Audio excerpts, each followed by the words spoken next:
She's aggressively coming to me, and one, it's like a shiny blade. See her eyes? Right away. She has to come through. I want her to come through a wall of metal to get to me. Right. She has to choose. My name is Alan Baker, and I've dedicated over 45 years to the study of the combative arts. Welcome to the Warrior's Path, where we train minds and bodies through the study of violence. Tactical pins. So one of the first things when choosing one of these, we'll pick one like this one. That looks pretty cool, and sometimes you think I'll grip this way, but you do this under pressure, 3 or 4 people coming after you, that ends up happening, and that's pretty good.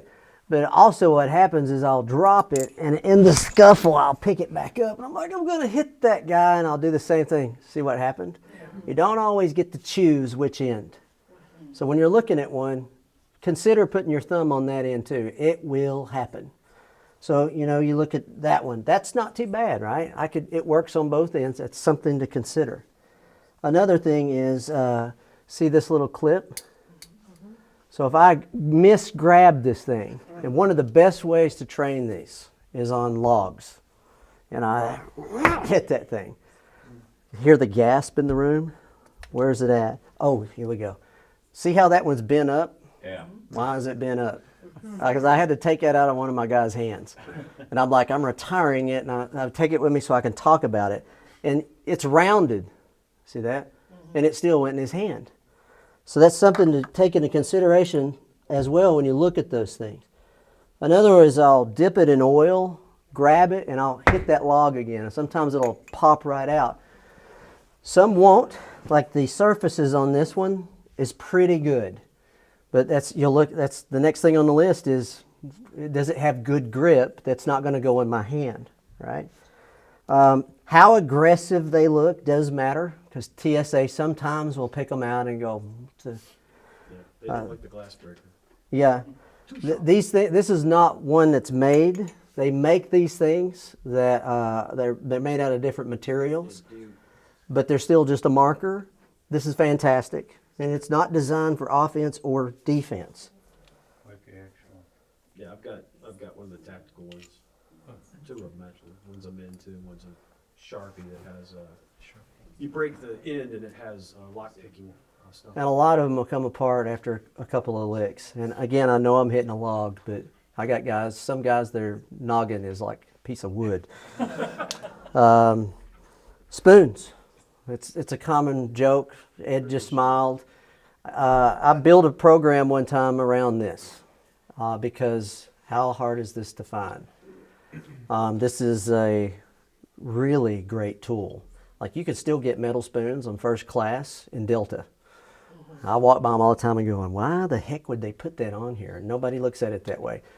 And you look at urban environments. I have a client that I'm preparing to go into a hostile environment for 2 weeks. And when he gets there, he has to pick up a few things to be on his person. That's one of them. What is this? I don't know. Must have stuck it in my pocket by accident. You can have it. Knives. When does this come out? It's a lethal force situation. Jeopardy, opportunity, and ability. So like a gun, it's time. Comes out. What am I going to do? Shoot him in the leg? No, I shoot for a vital area to stop the threat. So I want to stop it. So you see what we're talking about, right? I run into guys with that all the time, and it's a joke. It's a joke. I'll say, you can stab me with yours, but if you let me stab you with mine. A good blade will have a thumb rest. In knife fighting or knife play, there's 2 fundamental grips. One's like this, the other one's like that. And a way to test a good blade is like, I like this one. Get the Kevlar gloves, and then do this on a stump. Right, and I've had this happen a lot after. Ooh, you see how there's not a lot of lip there? Yeah. And I got a pretty good grip, but several times I slid down the blade. So, I'm like, okay, that one's got a more pronounced, and you could tell by the tip, I have 2 of these. One is my tester and one is the one I wear. it went through the test really well. It has aggressive. It's not fun, but I didn't slide down the blade. I had good control over it. It's not a black blade. Why? What's the drawback to this? Now, if you're a ninja and you're sneaking up on people in the dark, okay. But if this comes out in a parking lot, I want you to see it as the bad guy. And so you're more apt to see this because your understanding that I have it plays into the game of survival. Fixed blades come out quicker than folders. I've got a lot of testing folders, and we'll play games inside the 4-man box. They're receiving a lot. Get it out, fumble, it gets knocked out of your hand. This comes out quick, and it's good to go. Sometimes this is in the game, my normal kit. I get this a lot when we're working on pummeling, is like Coach Ed earlier was being aggression, right? So like at this range, and I pull this out, they're probably going to get a control of that, right? Yeah. And I want to point it at them, because where's the deadly end? Well, how many handles are on that thing for her to use too? I'm going to try, but we go, look at all the space for handles, and there's the deadly spot. Yes. So grab that and control it. All right, okay, that's it. You see why? It's different, right? So in closer range, when people go, which one do you bring out? A lot of times, this one, when like in a grappling situation. Yeah. So that's one of the reasons I wear it, for that reason. So questions on blades? This is a pretty good one, right? It's long enough to turn something off. You know, this isn't sharp. It's just sharp on the tip. So I've hit it a few times and it slid up, but I'm not cutting myself. I'd like more of a finger. A buddy gave me this, more of a finger stop, but it's something to, you know, when you look at it. It's not designed for offense or defense. We teach a system called vehicle-centric defensive tactics. Part of the system is prepping your vehicle. It's your car. The gentleman I just talked about, he's renting a van, and one of the things he's going to do when he gets it is prep it. There's going to be certain things he's going to hang here and hide. It's just everyday objects that are available for you to use if you ever needed it. Scratch-offs are good too. Say again? Scratch-off. Just a pointer, like for marking wood. You should see her visor. That'd be, I've had teams that'll take the large metal crosses. There's obviously certain parts of the country they're not going in, but it just dangles. Your rear view mirror, depending on the make and model, you can close your eyes in your car like this, and I guarantee there it is. You don't even have to see. And it's a fantastic urban weapon, readily available. Some of them takes a couple of jerks to get it off because they put cameras in them now, and there's more wiring. What is it again? The rearview mirror. Oh, just take the rearview mirror. Yeah, generally it'll just come right off and you can use it. And again, in the right situation. Some of the turn signals with the stuff jerk because there's wiring, but you'll have an edged weapon. And again, it's like a bad situation. But if you know in advance, you're prepared for something. Some jewelry. These are actually out of KFN. Some of the material. These are trainers. Somebody borrowed my eagle's head, but it's a. Do you have it? No, I said not it. Okay. It's a very sharp beak. Yeah. It's an eagle's head, and it's just jewelry, but it's good to go. Anytime you hit the ground in a grappling situation, all I have to do is this, and it's there. It comes out quick. I don't have to dig for it, pull it out of the pocket. This is a trainer too, but it's something to be aware of. In India, this is a trainer. They'll wear jewelry like that. See the blade? Yeah. If I just drag my hand on someone, they'll go like this. Yeah. So well, that's new, and on our end, one is just to be aware of it. Right. I mean, when I survey, what is on the hand. So that's one thing, or it might be a tool you look into to use. What is that up the top? Here? Yeah. That is a back massager. Yes. It's specifically made to go on each side of the spine. Isn't that fantastic? So you put your fingers through, and what's its other use for? It's called cat eyes. And I don't throw a lot of straight shots even with urban weaponry. It's just, you go back to those heavy hammers that we talked about, so it's built for that. And you can come up and play with it. There's different options. Some are illegal. Define illegal. Well, it depends. I like to understand the full spectrum of violence, and then I can adjust accordingly. One of my favorites is like tactical lights.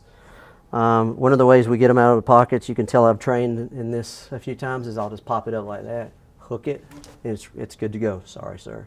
Just pulled the wire out. This one, the only drawback is this. So that, I need to take a little piece or take it off.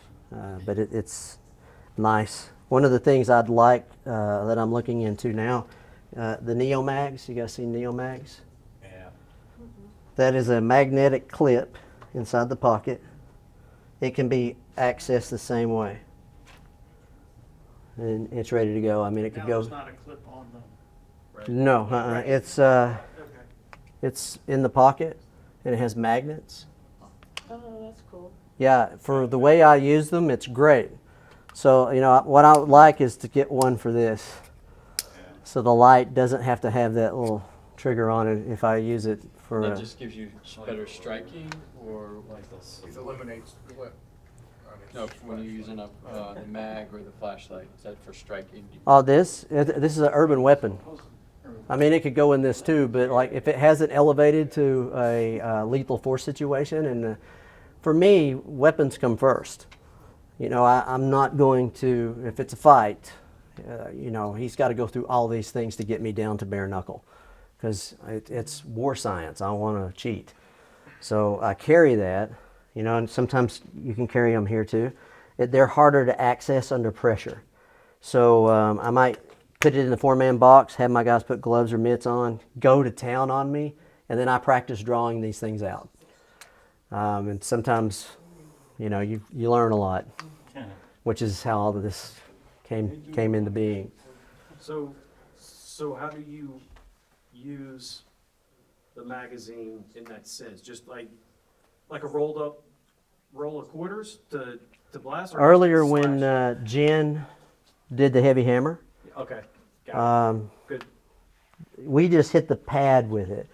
But commonly the two attack angles are an angle 1 or angle 2. You draw an X. They'll say in Filipino martial arts, across the bridge.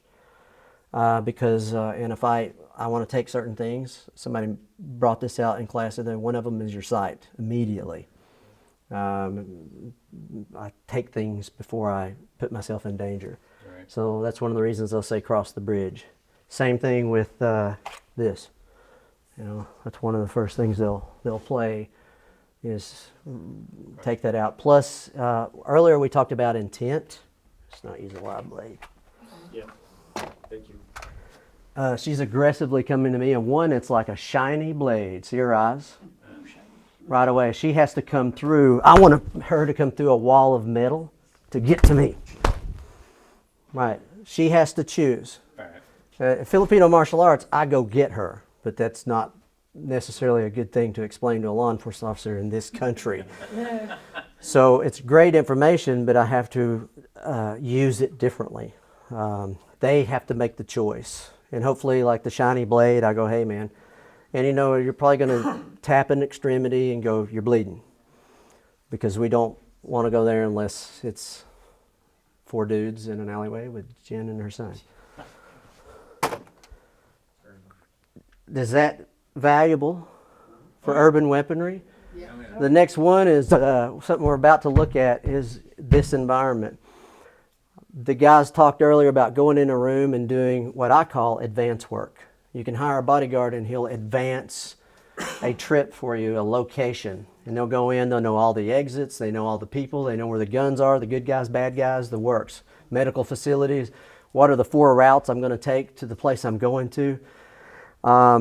Another thing that, and a lot of this you can do yourself. I'll say there's self-protection, then there's like self-offense / defense. because it's both. In self-protection, you pretty much be your own bodyguard. How do you advance? You know, what things can I do for myself if I don't want to hire that guy? And an on-the-spot advance leads you to environmental weaponry. So there's a lot of fantastic things that are available here. She's standing next to a lot of them, right? This, yeah, that is just fantastic. The wall, the corner is a good one. Now you kind of go, oh yeah, tables and chairs. So sometimes they're in the way, sometimes they're opportunities for accidents to happen. You know, I don't necessarily want to use this. I don't want to use what's on me. Or the situation doesn't call for it in the moment. So it's how to manipulate a body and introduce it to surfaces. Right. It's environmental weaponry. It's around us every day. Parking lots, restaurants, everywhere. Yep. Questions? Yeah, anything you can carry. Unfortunately, I can't fit the whole gambit in the toy box, but it's enough to kind of introduce the ideas and talk about it.